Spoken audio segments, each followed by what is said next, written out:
Hello guys, क्या आप job की तलाश में हो या इंडिया या फॉरेन में जॉब करनी है? क्या आपको इंडिया में फॉरेन में बिजनेस करना है? तो दोस्तों, अगर आप इन सवालों के जवाब ढूंढ रहे हो तो देर किस बात की, जल्दी से हमारी चैनल सब्सक्राइब करें और बेल आइकन दबाइए, क्योंकि ये चैनल आपके लिए ला रहा है जॉब, वीज़ा और business tips. Visa related, job related कोई भी क्वेश्चन हो, जल्द ही हम देंगे आपके सवालों के जवाब।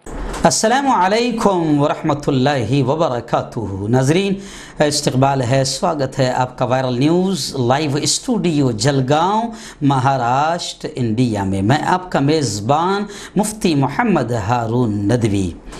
आइए प्राइम न्यूज़ में बहुत ही अहम ख़बर पर नज़र डालते हैं। जी हाँ नाजरीन, गुज़िश्ता कल से दोपहर के बाद में जो हंगामा शुरू हुआ कि चाइना ने किस तरीके से हमारे प्यारे मुल्क भारत में घुसपैठ की, वो तो आपको सबको मालूम है। लेकिन अब 56 इंच का सीना कैसे खामोश है और अकड़ कर बात करने वाले राजनाथ सिंह कैसे खामोश है, जो कांग्रेस के ज़माने में काफ़ी बोलते थे कांग्रेसियों को। जी हाँ, उस पर थोड़ी नज़र डालते हैं कि किस तरीके से हमारे फ़ौजी शहीद हुए हैं और हुकूमत का इस वक्त, हमारी हुकूमत का क्या रवैया है और चाइना की हुकूमत का क्या रवैया है। ऐसे ही प्राइम न्यूज़ में दूसरी अहम न्यूज़ होगी।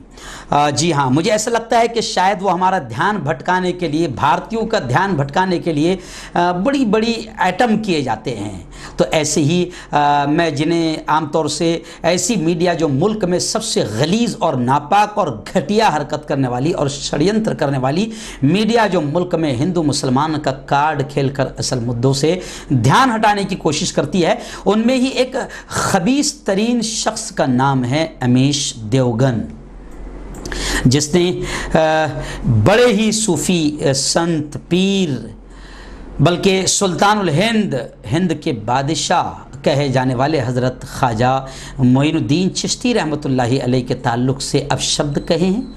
मैं इस पर गुफ्तगू करूँगा, लेकिन अपील करता हूँ साथियों कि जो साथी अभी तक इस सच्चे बेबाक चैनल से जुड़े नहीं हैं वो फ़ौरन जुड़ जाएँ। नीचे लाल कलर में सब्सक्राइब लिखा होगा, उससे टच कर दें, वो लाल से सफ़ेद हो जाएगा। ऐसे ही राइट साइड में बेल बनकर आएगी, उससे टच कर दें और बेल के टच करने के बाद में 3 ऑप्शन आएंगे। उनमें पहला ऑप्शन रहेगा ऑल का, उसे भी टच कर दें। ये 3 काम करने से ये होगा कि आप इस चैनल से जुड़ जाएंगे और मुल्क की और दुनिया की सही सच्ची खबरें आप तक पहुँचेगी। और आप जानते हैं कि हम वो बोलते हैं जो दलाल मीडिया छुपाती है।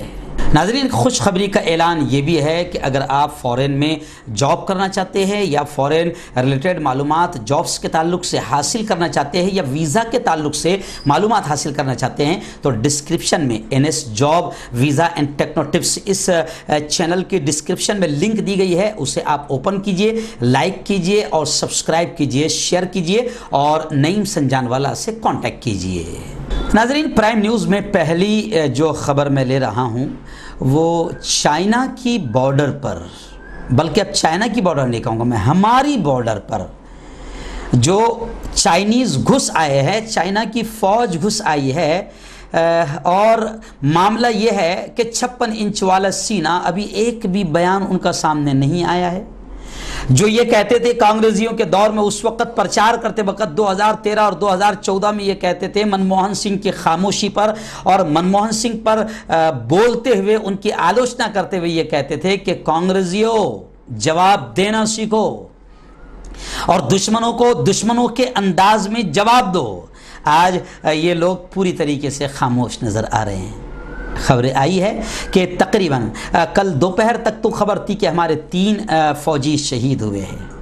बड़ा अफसोस होता है जब हमारे आर्मी के लोग शहीद होते हैं, जब हमारी फ़ौज के जवान शहीद होते हैं। शायद वो दर्द क्या है उनकी माँ से पूछा जा सकता है, उनके बाप से पूछा जा सकता है, उनकी बीवियों से पूछा जा सकता है, उनके ख़ानदान से पूछा जा सकता है। और उसके बाद में तमाम भारतीय भी इस एहसास को समझते हैं कि हमारा एक फ़ौजी अगर शहीद होता है तो कितना दर्द होता है। लेकिन पुलवामा में 50 शहीद हो गए, लेकिन जो लोग कहते थे कि उनको उनकी ज़बान में जवाब दो, जवाब क्या दिया आपको बताने की ज़रूरत नहीं है। चाइना पूरे मुल्क में यूं समझिए कि बॉर्डर पर घुस गया है, हठधर्मी कर रहा है, लेकिन अभी तक उनको कोई कड़ा जवाब नहीं दिया गया। 3 फौजी हमारे शहीद हुए, दोपहर तक खबरें चल रही थी, फिर रात तक खबरें आ गई कि 20 फौजी शहीद हुए हैं। और फिर मैंने देखा कि दलाल मीडिया फिर भी राजनाथ पर बोलने को तैयार नहीं है, वजीर दिफा पर बोलने को तैयार नहीं है। नरेंद्र मोदी 56 इंच का सीना जो बहादुरी की बातें करता था और कांग्रेसी के दौर में यह कहता था कि उनको लॉ लेटर मत लिखो, उनको उनकी जबान में जवाब दो। अभी 56 इंच का सीना भी खामोश नजर आ रहा है। और जिस तरीके से हमारे फौजी शहीद हुए, तो मैंने एक दलाल चैनल को देखा कि फिर भी किस तरीके से लोगों का जहन मोड़ना। तो वो दलाल चैनल कह रहा है कि हमारे 20 शहीद हुए हैं और हमारे जवानों ने 43 मार दिया है। मसला उनके 43 मरे हैं वो नहीं है, मसला हमारे 20 शहीद हुए हैं वो नहीं है। मसला ये है कि हमारा मुल्क पावरफुल है। जो लोग कांग्रेस के जमाने में ये कहते थे कि मनमोहन जी, अरे कांग्रेसियों हमारी फौज को थोड़ा सा ताकत दो और ऑर्डर दो, देखो कैसे मजे चखाएगी। मसला उनका है कि वो अब खामोश क्यों खड़े हैं। और अब ऐसा लगता है, बड़े अफसोस के साथ कह रहा हूं, ऐसा लगता है और अब लोग सोशल मीडिया पर लिख रहे हैं कि इस वक्त मुल्क सबसे कमजोर हाथों में है। जो लोग कहते थे ना मित्रों मुल्क सुरक्षित हाथों में है, 6 सालों में मुल्क ने देख लिया कि कितने सुरक्षित हाथों में है। जी हाँ, पुलवामा हमले ने बता दिया कि कितने सुरक्षित हाथों में हैं। रोजाना कश्मीर में हमले बता रहे हैं कि कितने सुरक्षित हाथों में हैं। रोजाना पाकिस्तान की बॉर्डर बता रही है कि कितने सुरक्षित हाथों में हैं। नेपाल जैसे छोटे से मुल्क की धमकियां बता रही है कि कितने सुरक्षित हाथों में हैं। चीन के फौजी जिस तरीके से हमारी बॉर्डर पर घुस रहे हैं और हमारे फौजियों को शहीद कर रहे हैं, ये चीजें बता रही है कि कितने सुरक्षित हाथों में है। मुल्क कितने सुरक्षित हाथों में है, बॉर्डर भी बता रही है और मुल्क के अंदर की बेरोजगारी भी बता रही है, मुल्क के अंदर का मजदूर भी बता रहा है, मुल्क की गिरती हुई जीडीपी भी बता रही है, मुल्क का खत्म होता हुआ कारोबार भी बता रहा है, मुल्क की खत्म होती फैक्ट्रियां भी बता रही है कि मुल्क कितना सुरक्षित हाथों में है, लुट चुका है। लेकिन जो दलाल मीडिया है जो गोदी में बैठी हुई है, इस पर सवाल नहीं करेगी। और मसला तो ये भी है ना, जैसे एक साधु ने कहा कि जनाब अगर इनसे सवाल भी करो तो आप गद्दारे वतन हो जाएंगे, आप मुल्क के गद्दार हो जाएंगे। आप इनसे सवाल मत करो कि चाइना का जवाब क्यों नहीं दिया। आज कांग्रेस ने कहा कि मोदी जी, राजनाथ जी, जरा बॉर्डर का हाल सच्चा बताओ तो सही, मुल्क की जनता आपको सुनने को तैयार है। 56 इंच वाले सीने से भी अपील कर रही है जनता के जरा बॉर्डर का हाल सच्चा बताओ तो सही। तो बॉर्डर के बड़े बुरे हाल है जनाब। चाइना धमकियां दे रहा है और चाइना का एक सरकारी अखबार ग्लोबल टाइम्स ने तो बाकायदा भारत को सबक सिखाने की धमकी दी है। भारत को डायरेक्ट सबक सिखाने की धमकी दी है चीन के सरकारी अखबार ग्लोबल टाइम्स ने। अब राजनाथ जी की फौजी हाईकमान के साथ अहम मीटिंग हुई है और उन्होंने सूरत हाल का जायजा लेकर वजीर आजम नरेंद्र मोदी को इत्तला दे दिया है, लेकिन बॉर्डर की सही सूरत हाल अभी भी सामने नहीं आ रही है। कितने फौजी हमारे शहीद हुए हैं, सही आंकड़ा नहीं आ रहा है। कितने उनके मरे हैं, सही आंकड़ा नहीं आ रहा है। खैर, हमको उनके कितने मारे हैं हमको इससे लेना देना नहीं है। आज हमारा मुल्क इतना सुपर पावर मुल्क, और आप ये भी देखिए आप कि 50 सालों में पहली मर्तबा ऐसा हुआ। तो नरेंद्र मोदी के दौर में सारे काम ऐतिहासिक हो रहे हैं। नरेंद्र मोदी के दौर में, भाजपा के दौर में सारे काम ऐतिहासिक हो रहे हैं। 50 साल में कभी चाइना ने हमारे फौजियों को मारने की हिम्मत नहीं की थी। ये 56 इंच के बहादुर सीना और सुरक्षित हाथों में उन्होंने हमको मारने की हिम्मत की। तो अब खुद ही समझ में आ जाता है ये कितने मजबूत है या कितने कमजोर है। 50 सालों में कभी ऐसा नहीं हुआ था। और मोदी जी के दौरे भी तो रंग नहीं लाए हैं। पहले अंधभक्त ये कहते थे कि मोदी जी जो इतने दौरे कर रहे हैं, आपको बता दूं जितने भी इससे पहले हमारे पीएम बने हैं वो 1 मरतबा चाइना गए होंगे या 2 मरतबा गए होंगे, और कुछ तो गए ही नहीं। लेकिन वजीर आजम नरेंद्र मोदी अपनी जिंदगी में 9 मरतबा चाइना चले गए। तो इनके दौरे भी तो नहीं काम आ रहे, क्योंकि अनभक्त तो उस वक्त ये कहते थे कि ये दौरे इसलिए कर रहे हैं ताकि ताल्लुकात मजबूत हो। कोई भी आ रहा घंटी बजा के जा रहा और ताल्लुकात मजबूत हो, कोई भी आ रहा मार के जा रहा है और ताल्लुकात मजबूत हो। तो आपके दौरे भी तो रंग नहीं लाए हैं, कोई मदद भी तो नहीं कर रहा है। और आप यहां पर सीनाजोरी करते हुए आप नजर आते हैं। और आप अपने आप को बड़ा पावरफुल बताते हैं, सुरक्षित हाथों में है। ये चाइना का हमला बता रहा है कि आप कितने पावरफुल है। ये नेपाल जैसे छोटे से देश की आंखें दिखाना बता रहा है कि कितना आप कितने मजबूत है। तो खुदा के वास्ते मुल्क के साथ, मुल्क की जनता के साथ खिलवाड़ ना कीजिए। और वो जो बड़े बड़े मीडिया है, मैं उन दल्लालों से कहूँगा कि ज़रा मैं कल से देख रहा हूँ, अब उनका वो अंदाज़ नज़र नहीं आ रहा है जो कांग्रेसियों पर हमले का अंदाज़ होता था। अगर छोटा भी कोई अगर मामला हो गया तो ब्रेकिंग न्यूज़ चलती थी और बिल्कुल ऐसा भौंकते थे जिसकी कोई हद नहीं। लेकिन कल से वो ऐसा भौंकने का हक अदा नहीं कर रहे हैं, खबर सुना रहे हैं, मगर खबर में भी इस बात की कोशिश कर रहे हैं कि जनता को उतना वो बता नहीं सके कि भाई क्या हाल है बॉर्डर का, या किस तरीके से हम कमज़ोर नज़र आ रहे हैं। प्लीज़ प्लीज़ प्लीज़ हम वज़ीर दिफा राजनाथ सिंह से अपील करते हैं, मुल्क के पीएम नरेंद्र मोदी से अपील करते हैं कि मुल्क की जनता के सामने सही सूरत हाल लाया जाए। और आपको जनता ने, आप खुद कहते हैं कि आपके हाथ बड़े सुरक्षित हाथ है, तो सुरक्षित हाथ कैसे हैं ज़रा थोड़ा सा बताया जाए और मुल्क की हर मोड़ पर और हर महाज पर हिफाजत की जाए। प्राइम न्यूज़ में दूसरी बड़ी अहम खबर है हज़रत ख्वाजा मोइनुद्दीन चिश्ती अजमेरी रहमतुल्लाहि अलैहि को लेकर। जी हाँ नाज़रीन, गुज़िश्ता कल से मैं ज़हनी तौर पर काफ़ी परेशान हूँ। हमारे मुल्क का एक एंकर है, बल्कि मैं कहूँ कि एक बड़ा दलाल है, या एक बड़ा मुल्क का ऐसा खबीस है या ऐसा शैतान है जो किराए का डाकू है, गद्दार है वतन का, जो मुल्क में हमेशा नफ़रतें फैलाता रहता है।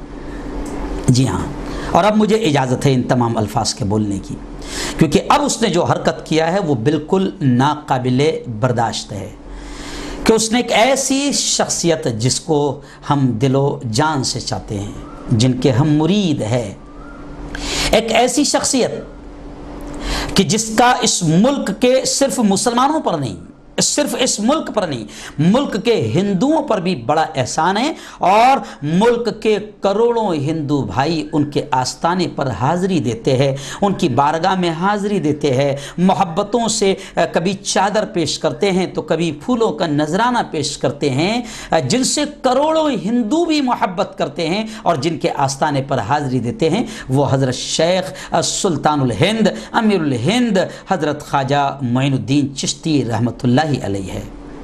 गुज़िश्ता कल एक खबीस तरीन शैतान किस्म के एंकर ने, जो गालिबन न्यूज़ 18 का एंकर है, जलील तरीन एंकर अमीश देवगन जिसका नाम है, उसने गुज़िश्ता कल खुलेआम लाइव चैनल पर बैठकर हज़रत ख्वाजा मोइनुद्दीन चिश्ती रहमतुल्लाहि अलैहि की शान में जिस तरीके से गुस्ताखी की है, वो अल्फाज बोलना भी मुझे मुनासिब नहीं लग रहा है। वो सबको मालूम हो गए क्या अल्फाज कहे, लेकिन आज मैंने ये नाकाबिल बर्दाश्त अल्फाज है, ये नाकाबिल बर्दाश्त रिमार्क है जो अमीश देवगन ने अपनी ज़बान से जहर उगला है, और हज़रत ख्वाजा मोइनुद्दीन चिश्ती रहमतुल्लाहि अलैहि के ताल्लुक़ से जो अमीश देवगन ने बोला है, ये नाकाबिल बर्दाश्त रिमार्क है। और मैं समझता हूँ कि सिर्फ मुसलमान ही नहीं, उनके करोड़ों चाहने वाले हिंदू भाई जो उनके आस्थाने पर फूलों का और चादरों का नजराना पेश करते हैं, यहाँ तक कि फिल्म इंडस्ट्री के भी लोगों को आप जानते होंगे कि कौन सा बड़ा कलाकार है जो हज़रत ख्वाजा मोइनुद्दीन चिश्ती रहमतुल्लाहि अलैहि के आस्थाने पर हाजिर नहीं हुआ हो। कौन ऐसा है जिनसे करोड़ों हिंदू मोहब्बत करते हैं, करोड़ों मुसलमान मोहब्बत करते हैं, जो एक बड़े अल्लाह वाले, बड़े सूफी, बड़े संत थे, जो गरीबों से इतनी मोहब्बत करते थे कि जिन्हें गरीबों का मसीहा कहते हुए गरीब नवाज के लक़ब से भी दुनिया जानती है। अमीश देवगन ने बड़ी बदतरीन और बड़ी घटिया हरकत की। लेकिन एक चीज़ मेरे दिमाग में आ रही है कि अमीश देवगन ने ये बिन सोचे समझे नहीं कहा है, बल्कि ये किराए के डाकू है, ये मुल्क के गद्दार है। इनको मालूम है कि जब मुल्क में कोई आफत आती है और लोग हुकूमत को कुछ अगर बुरा भला कहते हैं, या हुकूमत की कोई छवि जब ख़राब होती है और लोग गालियां बकने लगते हैं, तो फिर ये जो किराए के डाकू है, ये कुछ ना कुछ ऐसा मुद्दा छेड़ देते हैं कि जिसकी तरफ जनता का ध्यान चला जाए। अब आप देखें, चाइना में हमारे फौजी जवान शहीद किए जा रहे हैं। जी हाँ, नेपाल हमें आंखें दिखा रहा है। लॉकडाउन में पूरा मुल्क तबाह हो गया, सत्यानाश हो गया। मजदूर वीडियो बना बना कर सोशल मीडिया पर नाम ले लेकर इनको गालियां बक रहे हैं हुकूमत के जिम्मेदारों को। तो ऐसे वक्त में बड़ी आफत आई हुकूमत पर, तो लोग सोशल मीडिया पर कमेंट्स भी कर रहे हैं कि हो सकता है अमीश देवगन को सुपारी दी गई हो जहन मोड़ने की, कि जरा ये मुद्दों से ध्यान हटा दो। तो अमीश देवगन किराए का कातिल है, किराए का डाकू है, दलाल है, खबीस तरीन इंसान है। और मैं आज बिल्कुल आपे से बाहर आकर इसलिए बात कर रहा हूँ कि मेरे ख्वाजा की शान में गुस्ताखी किसी भी हद में हम बर्दाश्त नहीं करेंगे, किसी भी लेवल की गुस्ताखी हम बर्दाश्त नहीं करेंगे। ये नाकाबिल रिमार्क है, ये नाकाबिल बर्दाश्त रिमार्क है जो अमीश देवगन ने किया है। और आज प्राइम न्यूज़ में मैं ख़ास तौर से ये बोल रहा हूँ, मैं हर आदमी से ये कह रहा हूँ कि ये इसको अब बर्दाश्त ना किया जाए, इसको बख्शा ना जाए, इसको माफ ना किया जाए। जो अल्फाज इसने इस्तेमाल किया ये माफ नहीं किए जाने के काबिल है। हर शहर में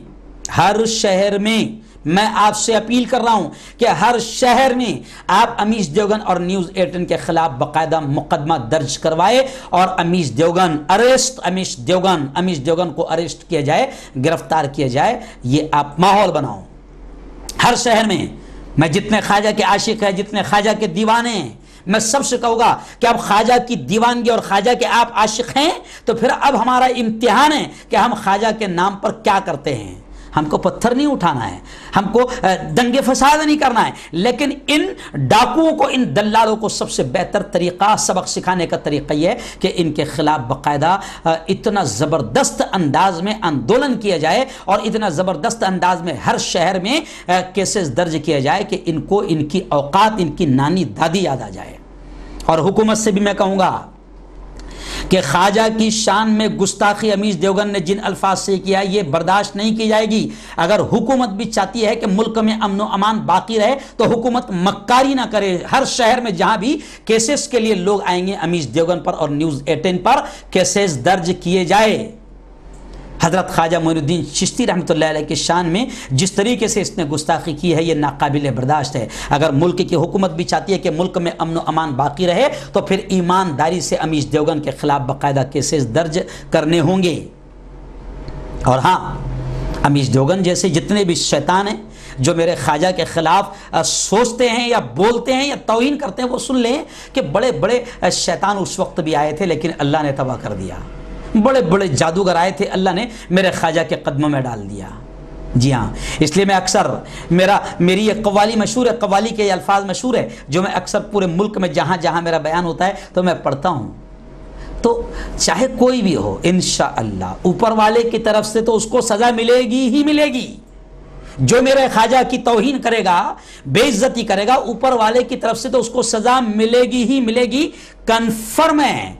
लेकिन नीचे भी हमको उसको छोड़ना नहीं है, नीचे भी हर शहर हर गांव में उस पर केस करना है। और इंशाअल्लाह जो मेरे ख्वाजा के दुश्मन हैं वो तो सबक उनको अल्लाह सिखाएगा। इसलिए उसी शेर पर मैं अपनी बात को ख़त्म करता हूँ कि जो भी दुश्मन बना मेरे ख्वाजा का, अल्लाह ने उसको कदमों में लाकर डाल दिया। जैसे उस वक्त जयपाल जादूगर था, अल्लाह ने उसको भी कदमों में लाकर डाल दिया। तो शायर ने कहा है ना, दुश्मन बना था आपका जयपाल जादूगर, दुश्मन बना था आपका जयपाल जादूगर, जादू से उसने आप पे फेंका बड़ा पत्थर, पत्थर वो सीधा आने लगा उनके जिस्म पर, पत्थर वो सीधा आने लगा उनके जिस्म पर, पत्थर पे जब पड़ी मेरे सरकार की नज़र। तो फरमाया, क्या फरमाया, रुक जाना तू वहीं पे जो जादू बला कहे, रुक जाना तू वहीं पे जो जादू बला कहे, गिर जाना मुझ पे भेजा हुआ गर खुदा का है। ख्वाजा मोइनुद्दीन ने पत्थर से जब कहा, ख्वाजा मोइनुद्दीन ने पत्थर से जब कहा, कलमे की एक उंगली से पत्थर वो रुक गया। जी हाँ, तो जितने भी जादूगर हैं, जितने दुश्मन हैं, इंशाअल्लाह जो भी मेरे ख्वाजा की शान में गुस्ताखी करेगा, तौहीन करेगा, तो उसको सबक तो इंशाअल्लाह मिलेगा ही मिलेगा, लेकिन अमीश देवगन को हमें अभी सबक सिखाना है और मुल्क के हर शहर में उस पर केस करना है। नाज़रीन, अब ज़रूरी है हम सब पर कि हम अपने इन बुज़ुर्गों और औलियाए किराम पर जो संगी जहनियत वाले लोग जो हमला कर रहे हैं, हम इनको इसका भरपूर जवाब दें। ये एक टोला है, बाकायदा संघी टोला है, ये किराए के कुछ चैनल है, किराए के एंकर है जिनको ऐसा वक्त वक्त पर जहन मोड़ने के लिए इस्तेमाल किया जाता है। ये एक टोला है और इसने बड़े खूंखार अंदाज में और अछूत अंदाज में मेरे ख्वाजा की किरदार कुशी की है और उनकी छवि को ख़राब करने की कोशिश की है। इसलिए हमारा फ़र्ज़ बनता है कि हम इन पर हर जगह केसेस दर्ज करवाएं। और मैं आपको बता दूं, हज़रत ख्वाजा मोइनुद्दीन चिश्ती रहमतुल्लाहि अलैह जी चिश्ती सिलसिले के यूँ समझिए कि अगर मैं कहूँ कि बानी है तो शायद गलत ना होगा, और पीर है हज़रत ख्वाजा कुतुबुद्दीन बख्तियार काकी रहमतुल्लाह अलैह के, पीर है बाबा फरीदुद्दीन गंज शकर रहमतुल्लाहि अलैह के। तो बड़ी अजीम शख्सियत है, और मैं अगर ये कहूँ तो शायद गलत ना होगा कि हज़रत ख्वाजा हमारी यूँ समझिए कि जान भी है और हमारा इश्क एक अजीब तरीक़े से उनसे जुड़ा हुआ है। इसलिए मैं गुजारिश करूँगा कि मेरे भाइयों, अगर अभी हमने कार्रवाइयाँ इन पर नहीं करवाई तो ये संगी टोला इनकी हिम्मतें और बढ़ती जाएगी। इसलिए कार्रवाई हर शहर में करवाई जाए।